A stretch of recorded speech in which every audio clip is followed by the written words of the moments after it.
योऽन्तः प्रविश्य मम वाचमिमां प्रसुप्तां सञ्जीवयत्यखिलशक्तिधरः स्वधाम्ना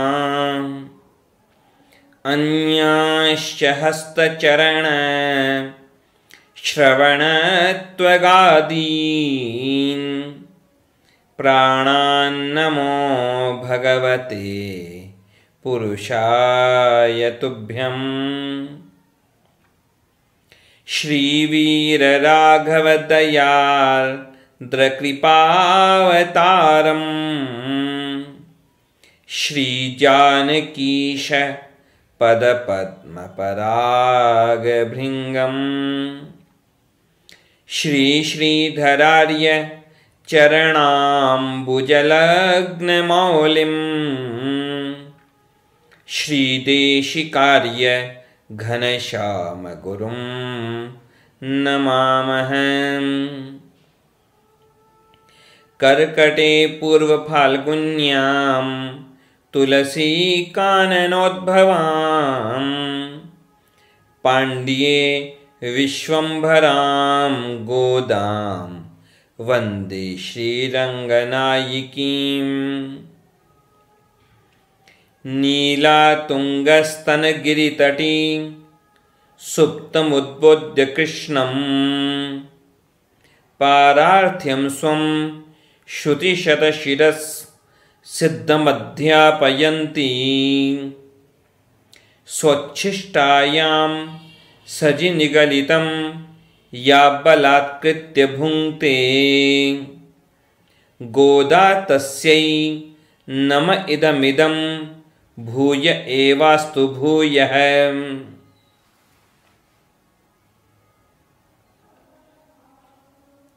तिरुप्पावई के इस 5वें छंद में 5वें पासुर में ऐसा विषय है कि गोदाम्बा जी की एक सखी के मन में शंका हुई कि हम इस व्रत का अनुष्ठान कर रही हैं,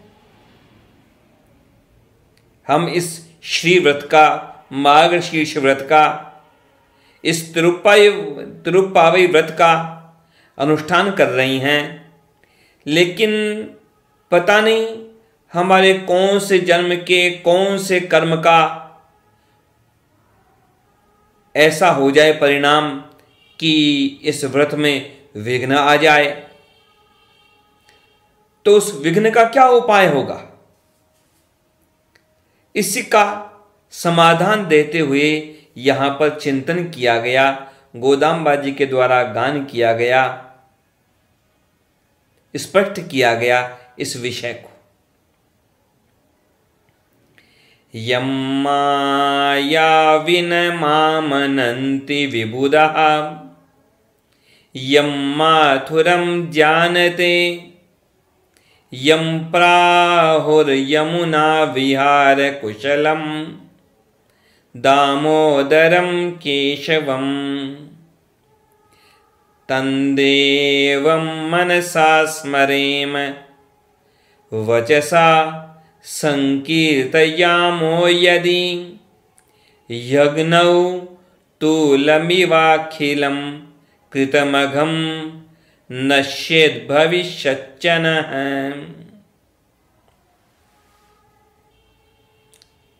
कई गोपियां, कई सखियां जो व्रत कर रही थी, उनमें से कई इतिहास की, पुराण की, नीति शास्त्र की जानकारी भी थी। तो किसी ने शंका की कि यह तो ठीक है कि हम इस सबसे श्रेष्ठ व्रत का पालन करने जा रही हैं, इस श्रेष्ठतम व्रत का पालन किया जा रहा है हमारे द्वारा, लेकिन एक कहावत भी है, संस्कृत में कहावत है एक, कि अच्छे काम में बहुत विघ्न आते हैं, श्रेयांसी बहु विघ्नानि भवन्ति। एक बड़ी विडंबना है संसार की कि बुरे काम हों उनके अंदर विघ्न कम आते हैं, उनमें विघ्न नहीं आते, और अच्छे काम हैं उनमें बड़े विघ्न आते हैं। श्रेयांसी बहु विज्ञानी भवंती महतामपि, कि बड़े से बड़े महापुरुष हों, वे भी अच्छा काम करें तो भी उसमें विघ्न आते हैं, और उल्टे काम कोई करे तो उसमें विघ्न कम ही आते हैं। कारण भी है उसके पीछे। अब उल्टा काम तो खुद ही अपने आप में विघ्न है, पाप कर्म तो स्वयं ही अपने आप में विघ्न है, उसमें क्या विघ्न आएगा, वह तो खुद ही विघ्न है।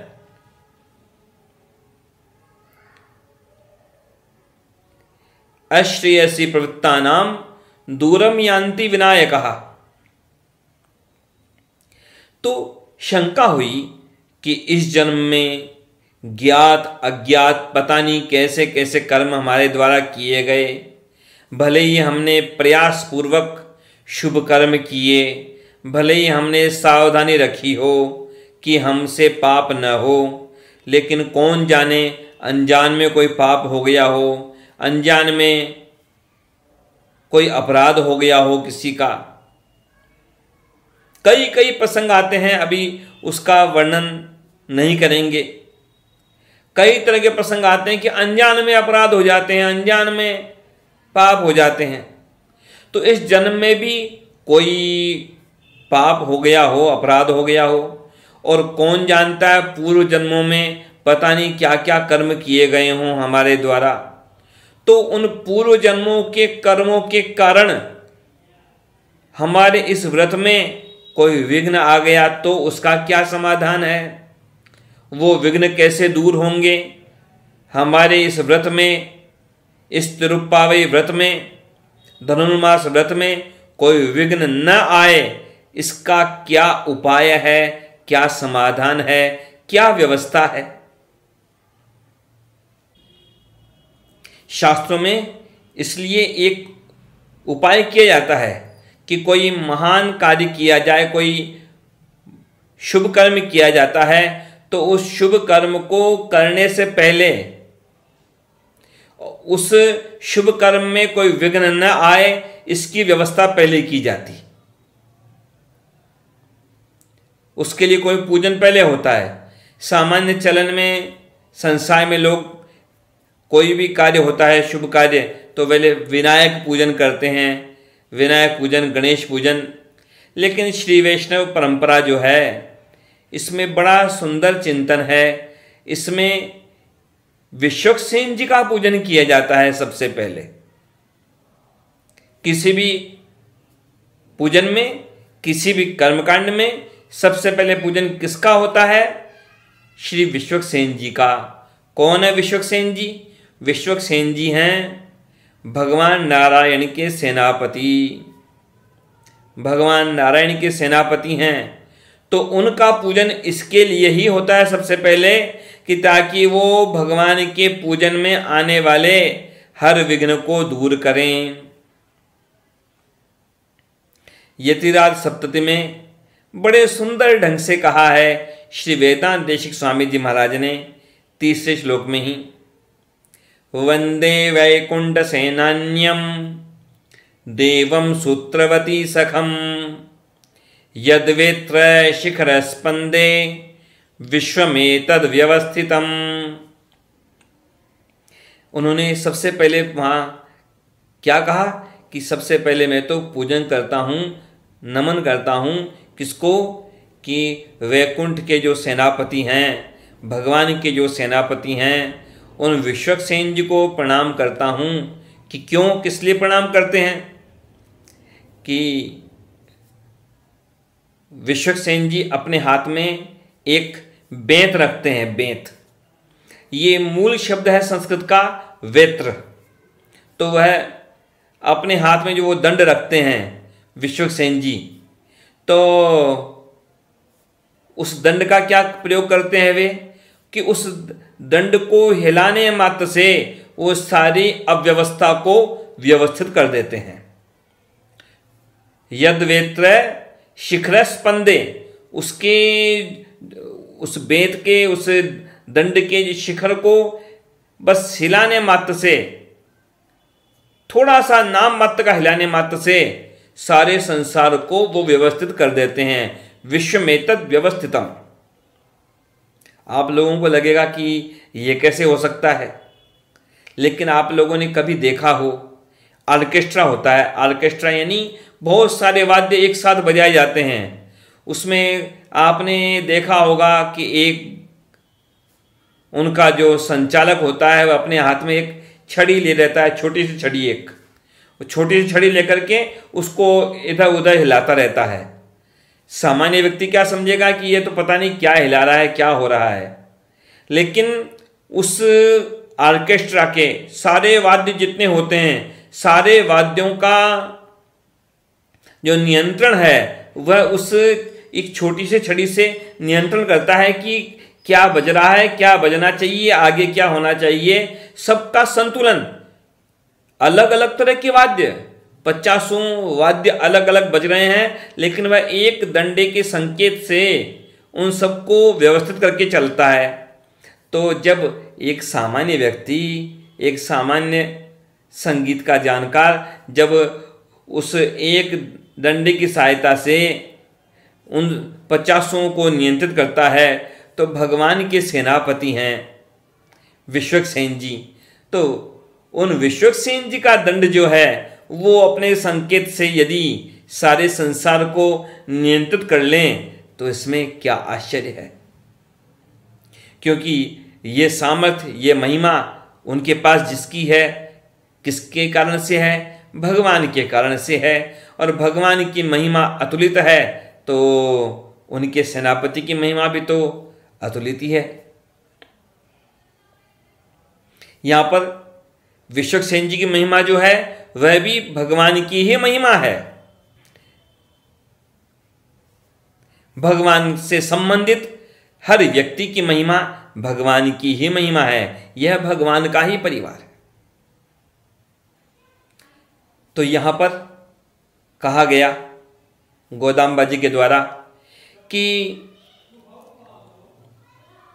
भगवान का यह जो व्रत है, तिरुप्पावई व्रत, यह जो धनुर्मास का व्रत है, इसमें यदि कोई विघ्न आने वाला होगा तो वह विघ्न इस व्रत के अनुष्ठान की महिमा से अपने आप नष्ट हो जाएगा। इस व्रत का पालन करने में जो भी विघ्न आएगा उसको स्वयं भगवान दूर करवा देंगे इस व्रत के द्वारा ही। इस व्रत की दोनों महिमा है। यह व्रत भगवान की प्राप्ति भी कराता है और यह व्रत अपने में आने वाले विघ्नों को भी स्वयं ही दूर कर देता है। इस व्रत में आने वाले विघ्नों को दूर करने के लिए किसी दूसरे उपाय की कोई आवश्यकता नहीं है। जैसे विश्वक्सेन जी का पूजन किया जाता है किसी भी शुभ कार्य को निर्विघ्न संपन्न करने के लिए, लेकिन जैसे कोई प्रश्न करे कि कहीं विश्वक्सेन पूजन के अंदर ही तो विघ्न ना आ जाए, विश्वक्सेन पूजन के अंदर कोई विघ्न आ गया तब क्या होगा? तो उसका समाधान किया जाता है कि विश्वक्सेन पूजन जो है वह ऐसा पूजन है कि विश्वक्सेन पूजन जिस कार्य के लिए किया जाता है उस कार्य के विघ्नों को तो दूर करता ही है और अपने में उस स्वयं विश्वक्सेन पूजन में ही जो विघ्न आने वाला होता है उसको भी वह स्वयं दूर कर देता है। तो ऐसी ही महिमा है यहाँ पर इस तिरुप्पावई व्रत की भी। इसके लिए अलग से किसी अनुष्ठान करने की आवश्यकता नहीं है।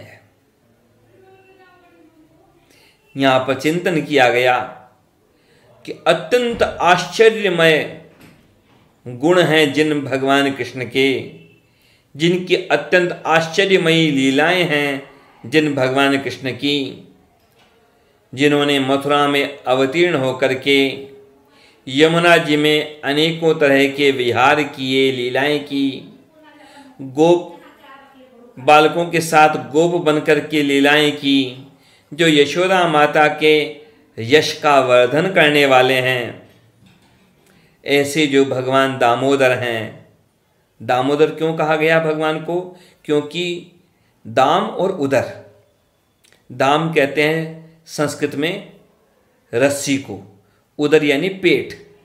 भगवान श्री कृष्ण के कमर में रस्सी बांध करके उन्हें ऊखल के साथ बांधा गया था, इसलिए उनका नाम प्रसिद्ध हुआ दामोदर। तो उन भगवान दामोदर का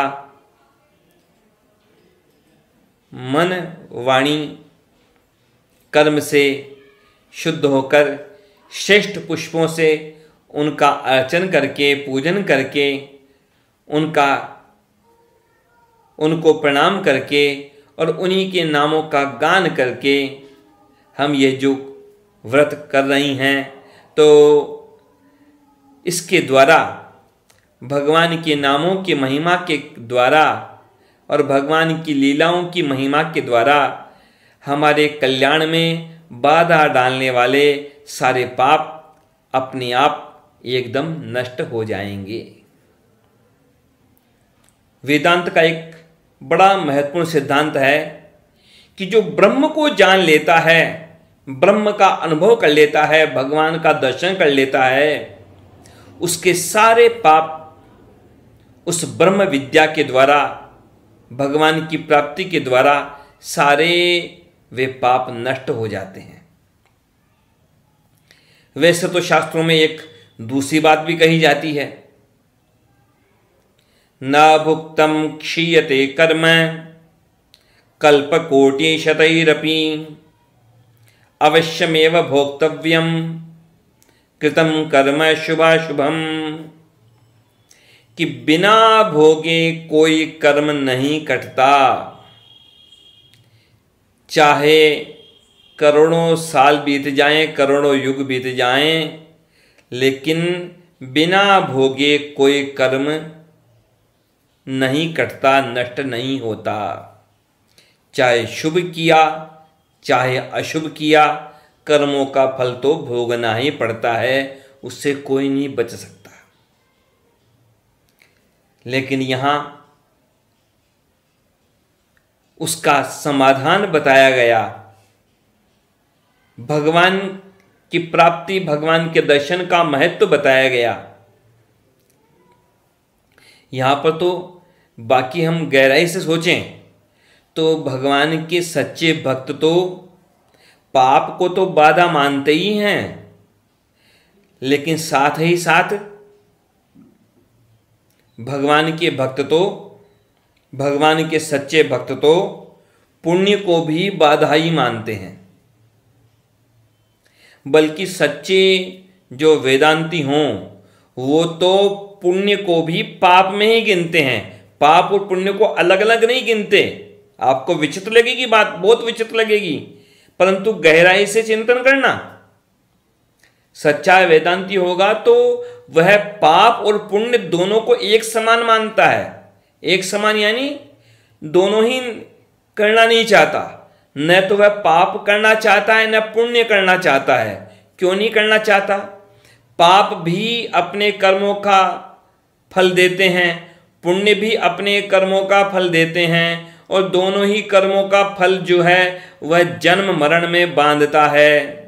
यदि पुण्य के बल पर आप स्वर्ग गए, पुण्य के बल पर आपको अनुकूलता मिली, तो ये सब चीजें तो आपको संसार में ही तो बांध रही है, भगवान से दूर ही तो ले जा रही है। पाप मान लो लोहे की बेड़ी है और पुण्य मानो सोने की बेड़ी है। अब हाथ में हथकड़ी लग गई किसी को लोहे की, तब तो वह कहता है कि बड़ा भारी कष्ट है, लेकिन हाथ में सोने का कड़ा पहन लिया, हाथ में सोने की घड़ी पहन ली, तब कहता है कि देखो कितनी बढ़िया है। लेकिन है दोनों ही बंधन, दोनों ही बंधन है।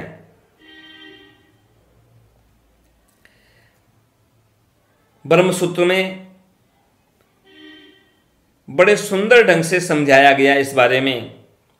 ब्रह्मसूत्र में एक सूत्र है, वहां पर बताया गया कि क्या होता है भगवान की प्राप्ति के बाद, ब्रह्म का दर्शन करने के बाद, ब्रह्म की प्राप्ति के बाद, ब्रह्म का अनुभव करने के बाद क्या होता है।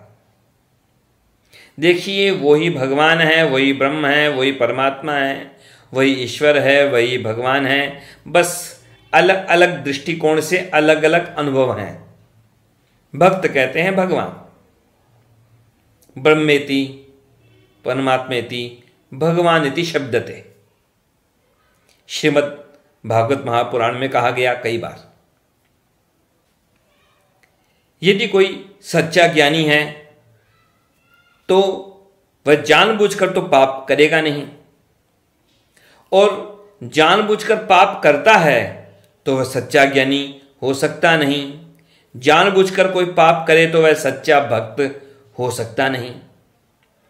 लेकिन जब तक जीवन है तब तक कोई ना कोई कर्म तो होगा, कोई ना कोई व्यवहार तो होगा।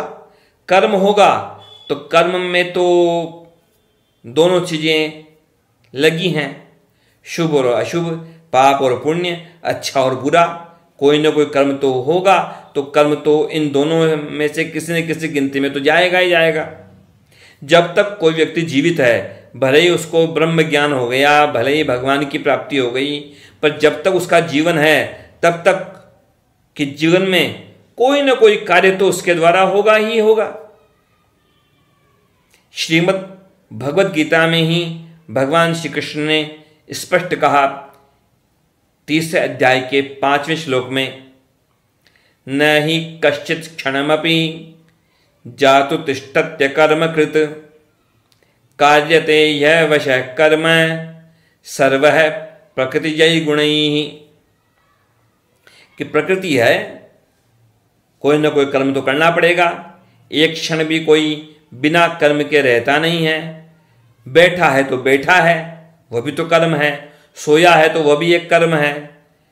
खा रहा है, पी रहा है, बात कर रहा है, तो कोई ना कोई कर्म तो हो रहा है उसके द्वारा। कर्म रहित तो कोई हो नहीं सकता।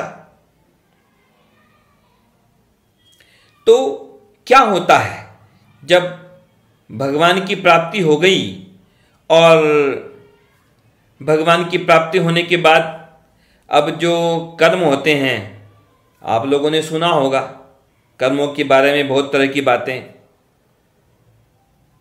तो देखिए, 3 तरह के कर्म होते हैं सामान्य दृष्टि से देखें तो हम। एक है क्रियमाण कर्म, दूसरा है संचित कर्म, और तीसरा है प्रारब्ध कर्म। यदि थोड़ा सा ध्यान देके समझेंगे तो समझ में आ जाएगा। क्रियमाण कर्म यानी जिस कर्म को हम अभी कर रहे हैं, जो कर्म अभी पूरा हुआ नहीं है, अभी वह कर्म हो रहा है, अभी वह कर्म केवल हो रहा है, अभी वह काम पूरा नहीं हुआ, वह कर्म होगा क्रियमाण कर्म। और दूसरा हुआ कर्म क्या? संचित कर्म, कि जो कर्म आपने कर लिया पहले, चाहे अभी कुछ समय पहले कर लिया या पहले बहुत समय पहले या पूर्व जन्म में किया, तो वह कर्म जो इकट्ठा हो गया, कर्म होकर के, कर्म संपन्न होकर के, चाहे पाप चाहे पुण्य, पर जो भी कर्म किया वह जब इकट्ठा हो गया उसे कहते हैं संचित कर्म। और तीसरा है प्रारब्ध कर्म, कि जिस कर्म का फल आरंभ हो गया, जिस कर्म ने अपना फल देना शुरू कर दिया, उसे कहते हैं प्रारब्ध। जिसे भाग्य कहते हैं वह प्रारब्ध ही है। प्रारब्ध और भाग्य अलग अलग नहीं है। कई बार लोग प्रश्न उठाते हैं कि कर्म बड़ा या भाग्य। तो देखिए, वह भाग्य भी बना तो कर्म से ही है। भाग्य क्या है? प्रारब्ध कर्म को कहते हैं भाग्य। और समझाने की कोशिश करता हूं। जैसे आप अभी कोई काम कर रहे हैं जिससे आपको धन प्राप्त होगा, कोई व्यापार कर रहे हैं, तो ये हुआ क्रियमाण कर्म जिसने आपको अभी फल दिया नहीं है। अभी आप वह कर्म कर रहे हैं जिससे आपको बाद में धन मिलेगा। ये हुआ क्रियमाण कर्म। और जैसे मान लो आपने रुपया कमाया और रुपया कमा करके आपने बैंक में जमा कर दिया, एफडी करा दी या उसके जैसा ही कोई कार्य कर दिया, तो वह हो गया संचित कर्म के समान। आपने कर्म किया पूरा, अब पूरा कर्म जमा हो गया। यहाँ तो आपको बैंक में जमा कराना पड़ेगा, लेकिन कर्म तो अपने आप जमा होते रहते हैं। कर्म पूरा होते ही वह जमा हो जाता है, परिणाम, आगे के परिणाम की व्यवस्था के लिए। अब जैसे आपने कोई एफडी करवाई, तो वह मान लो आपने 2 साल के लिए, 5 साल के लिए, 10 साल के लिए, जब उसका जो समय है, यहाँ तो आप उसका समय खुद छांट सकते हैं कि कितने समय बाद वह आपको मिले, कि वह एफडी पक्की होकर के कब मिले आपको। लेकिन कर्मों का क्या होता है कि कर्म परिणाम कब देता है? कर्मों के परिणाम की स्थिति ऐसी होती है, जितना बड़ा पुण्य हो, जितना बड़ा पाप हो, उतना जल्दी परिणाम देता है, और जितना सामान्य पाप और पुण्य होता है तो वह उतनी देर से परिणाम देता है। छोटे मोटे पाप पुण्य हो सकता है कई जन्मों के बाद परिणाम देवें, लेकिन बड़ा पाप और बड़ा पुण्य वह बहुत जल्दी परिणाम दे सकता है। जब कोई कर्म अपना परिणाम देने चलता है, चाहे पाप हो चाहे पुण्य हो, जब कोई कर्म परिणाम देने चलता है, उसे कहते हैं भाग्य, उसे कहते हैं प्रारब्ध। लेकिन उस प्रारब्ध को भी, उस भाग्य को भी कभी न कभी, कुछ न कुछ, किसी न किसी रूप से आपने ही लिखा होगा। आपके कर्म समय बदल करके आ रहे हैं, लौट करके आपके ही किए गए कर्म लौट के आते हैं किसी न किसी रूप से। अब संसार में लोगों का मोह होता है कि मुझे पापों का फल मिले नहीं, पुण्यों का फल मिल जाए, अनुकूलता हो जाए, धन संपत्ति मिल जाए, प्रसिद्धि मिल जाए। लेकिन यहाँ पर दृष्टिकोण अलग अलग होते हैं। संसार के सामान्य लोग पाप तो करते हैं, लेकिन पाप का फल नहीं चाहते, और पुण्य करते नहीं हैं, लेकिन पुण्य का फल चाहते हैं।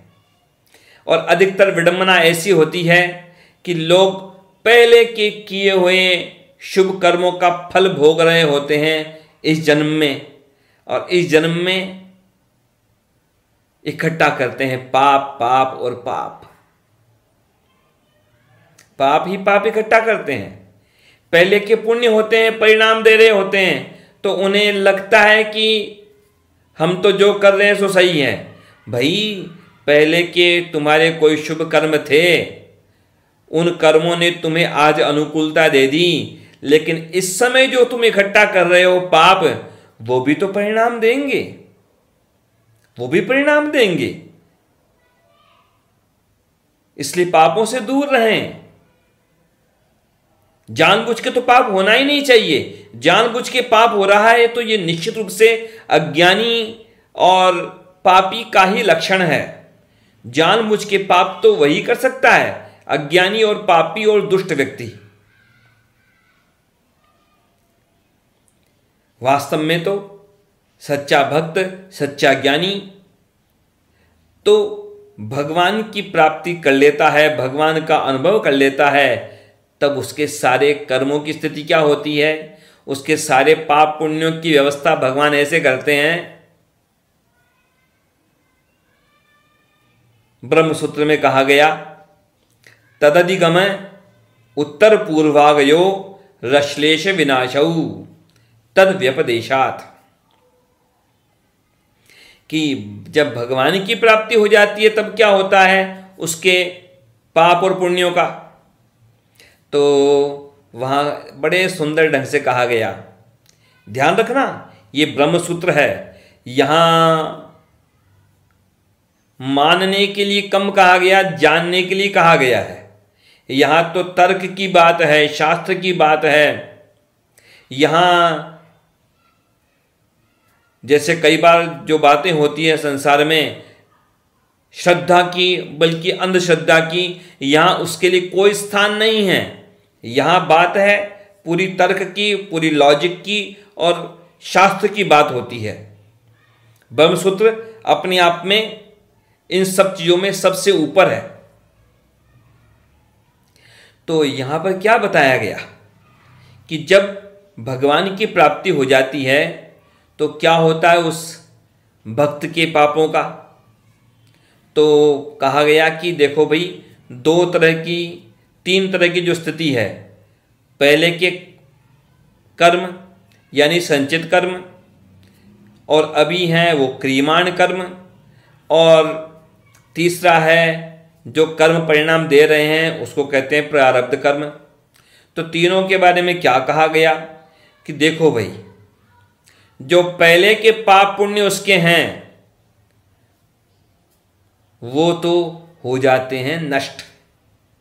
पहले के पाप पुण्य तो भगवान की प्राप्ति के कारण, उस ज्ञान के कारण, उस भक्ति के कारण, भगवान के कारण, ब्रह्म के कारण वो सारे कर्म, चाहे पाप हो चाहे पुण्य हो, वे हो जाते हैं नष्ट। और जो नए उसके द्वारा कर्म होते हैं वह प्रयासपूर्वक तो शुभ कर्म ही करेगा, पुण्य ही करेगा। कोई ज्ञानी है, भक्त है, तो वह प्रयास करके तो शुभ कर्म ही करेगा। तो अधिकांश काले तो उसके द्वारा पुण्य ही होंगे, लेकिन मान लो अनजान में या किसी भी कारणवश उसके हाथों से कोई अनजान में पाप हो जाता है, तो उन पापों का और उन पुण्यों का क्या होगा कि वो पाप पुण्य उसका स्पर्श नहीं करेंगे। अब आगे भगवान की प्राप्ति के बाद जब कोई नया कर्म होगा उसके द्वारा, पाप और पुण्य, तो उसका उसे स्पर्श नहीं होगा, फल नहीं मिलेगा। प्रश्न यहां भी खड़ा होता है कि आखिर स्पर्श नहीं होगा तो वो पाप पुण्य जाएंगे कहां। अब कोई भी पाप और पुण्य होंगे तो उनका कोई ना कोई फल तो होगा। बिना फल दिए बिना तो कोई कर्म नष्ट होता नहीं है। जैसा अभी कहा था कुछ देर पहले ही, न भुक्तम क्षीयते कर्म कल्पकोटि शतैरपि। और वैसे भी पाप शब्द का जो शब्द है, यहां पर पाप के लिए जो शब्द काम में लिया गया, अघ, पाप का एक नाम है अघ। अघ यानी क्या? अघ शब्द जो है उसका शाब्दिक अर्थ होता है, संस्कृत व्याकरण के द्वारा उसकी जो व्युत्पत्ति होती है, शब्द बनता है, तो उसका मतलब होता है न हन्यते भोगम विना, कि जो भोगे बिना नष्ट नहीं होता उसे कहते हैं अघ। भोगे बिना पाप नष्ट नहीं होते, तो फिर वो पाप पुण्य कहां जाते हैं? अब देखिए, पाप पुण्य के बारे में ऐसी स्थिति होती है कि पुण्य जो है वह तो मान लो आप, पुण्य का फल तो है पुरस्कार के रूप में आता है और पाप का फल दंड के रूप में आता है। पुण्य का फल पुरस्कार के रूप में और पाप का फल दंड के रूप में।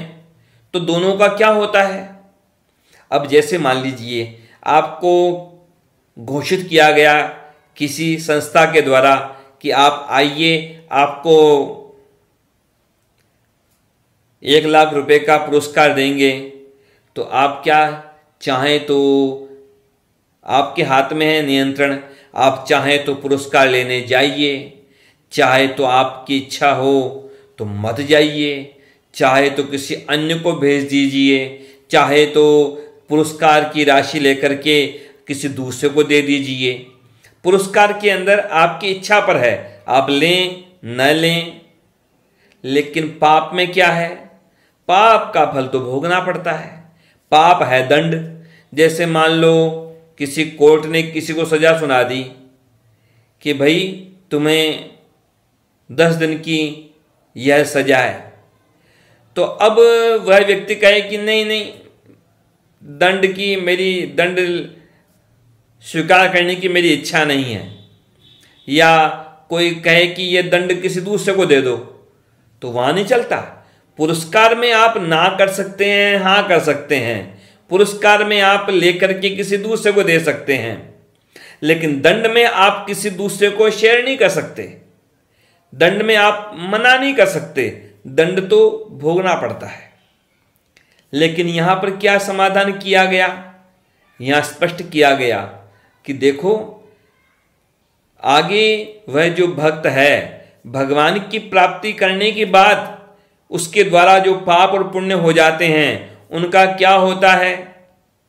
तो उस भक्त की जो सेवा करते हैं, उसके अनुकूल कार्य करते हैं, तो उस भक्त के पुण्य उन लोगों को मिल जाते हैं।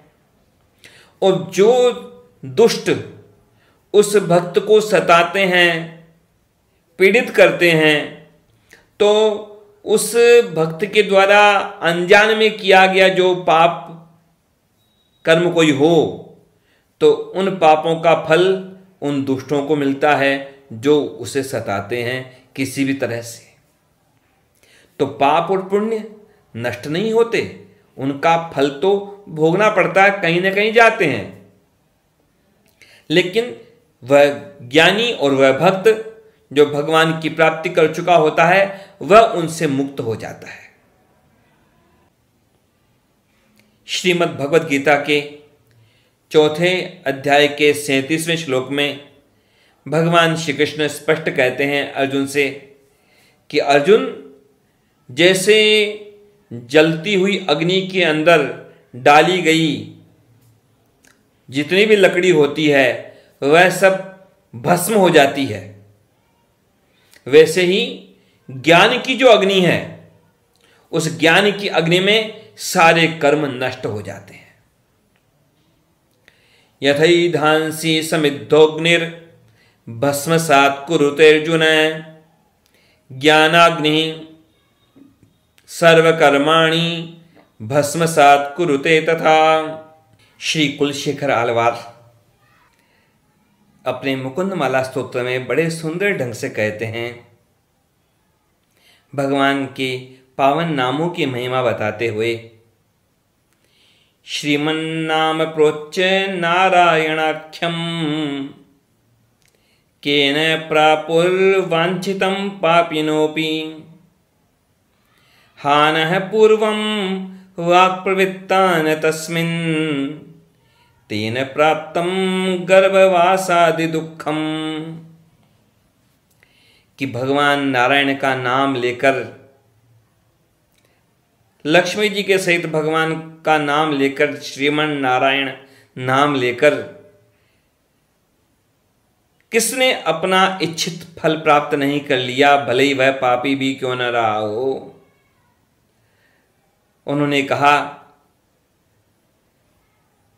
अपने आप के बारे में चिंतन करते हुए और दूसरों को सावधान करते हुए कि देखो, यदि पहले उनका नाम ले लिया होता, भगवान का नाम भक्तिपूर्वक, तो फिर क्यों जन्म मरण के बंधन में बंधना पड़ता, क्यों बार बार जन्म लेना पड़ता, क्यों बार बार मरना पड़ता। यहां गोदाम्बा जी समझाती हैं स्पष्ट कि देखो, हम ये भगवान का व्रत कर रही हैं, तो इस व्रत की पूर्णता हमारे किसी कर्म के अधीन नहीं है। हमारे पास किसी अपने कर्म का बल नहीं है, न हमारे पास हमारे ज्ञान का बल है, न भक्ति का बल है। हमें तो भगवान का ही बल है। हम तो भगवान के नामों के बल पर, भगवान की महिमा के बल पर, भगवान की कृपा के बल पर यह भगवान का व्रत कर रही हैं, और भगवान की कृपा से ही इस व्रत का परिपूर्ण पालन कर पाएंगी और भगवान की प्राप्ति कर पाएंगी। हम भी सदैव इस बात को ध्यान रखें कि भगवान की प्राप्ति किसी कर्म के अधीन नहीं है, किसी पुण्य के अधीन नहीं है। बड़े से बड़ा कर्म कर ले कोई, बड़े से बड़ा कोई पुण्य कर ले कोई, लेकिन भगवान किसी कर्म के अधीन नहीं हैं। भगवान तो स्वाधीन हैं, सब भगवान के पराधीन हैं। भगवान यदि पराधीन है तो भक्तों के पराधीन हैं। और वास्तव में कौन भक्त है और कौन केवल कहलाने के लिए भक्त है, यह भगवान जानते हैं।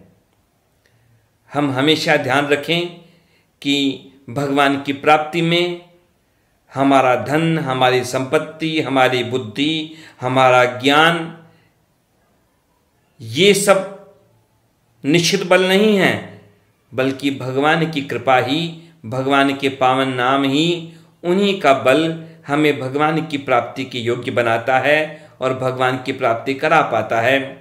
भगवान के श्री चरणों में प्रार्थना है, गोदाम्बा जी के श्री चरणों में प्रार्थना है कि वे हमें अपनी कृपा दृष्टि के योग्य बनाएं और हमारे जीवन को सार्थक करें।